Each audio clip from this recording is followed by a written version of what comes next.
네, 어제 문재인 대통령이 청와대 회의에서 저희 야당들은 낡은 이념의 잣대를 버려라 라고 발언을 했습니다. 참으로 아연실색하지 않을 수가 없습니다. 철진한 운동권 논리로 지금 이념 통치를 하고 있는 게 누구지? 또 그런 이념 통치를 하지 말고 낡은 이념의 잣대를 버리라고 하는 게 우리 야당인데 오히려 우리 자유한국당들은 비판을 하면서 적반하장식, 주객전도식 그런 인식을 감추지 못했습니다. 이런 권력을 경제와 균형의 원리로 민주주의를 작동하게 해야 될 언론이 제 기능을 했더라면, 그리고 하고 있다면 대통령이 이런 식의 유체이탈 화법을 수시로 할 수 있을까 하는 그런 자괴감이 들었습니다. 민주주의는 원리는 견제와 균형이고 법치입니다. 입법, 행정, 사법뿐만 아니라 제4부라고 일컬어지는 언론이 권력을 견제하는 기능을 제대로 할 때 이 민주주의는 제대로 작동할 수 있을 것입니다.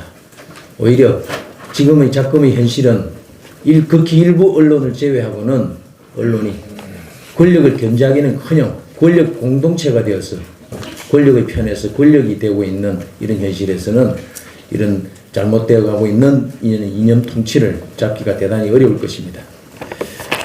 최근에 KBS가 또 그런 이 권력을 견제하는 기능이 아니라 권력을 용어를 하면서 오히려 정권 홍위병이 되고 있는 그런 현실에 개탄스럽습니다. 최근에 이런 허위 왜곡 선동 보도의 여러 가지 사례들이 끝을 모르고 지금 달려가고 있습니다. 지난 1월 18일에는 손혜원 의원을 9시 뉴스에 불러내서 10분 7초나 전파 낭비를 하는 일방적 홍보의 시간을 주었습니다. KBS 9시 뉴스에 이런 일이 있을 수도 없는데 지난 3월 14일에는 또 김학의 사건과 관련해서 무려 4꼭지를 보도를 하면서 김학의 사건을 보도를 했습니다. 그 4꼭지 중에서는 무려 3번째에서는 피해 여성을 출연을 시켜서 인터뷰를 무려 8분 16초나 정규방송 시간에 했습니다. 여기에서 당시에 기사로는 이런 보도를 했습니다. 이 사건은 과거 대표적인 권력형 부패, 성폭력 사건임에도 그 진실이 제대로 규명되지 않았습니다. 바로 이런 식으로 성폭력 사건이라는 것을 아예 규정하고 단정을 해버리면서 이 내용 보도를 했습니다. 이런 전형적인 허위 왜곡 선동 보도의 한 사례일 것입니다.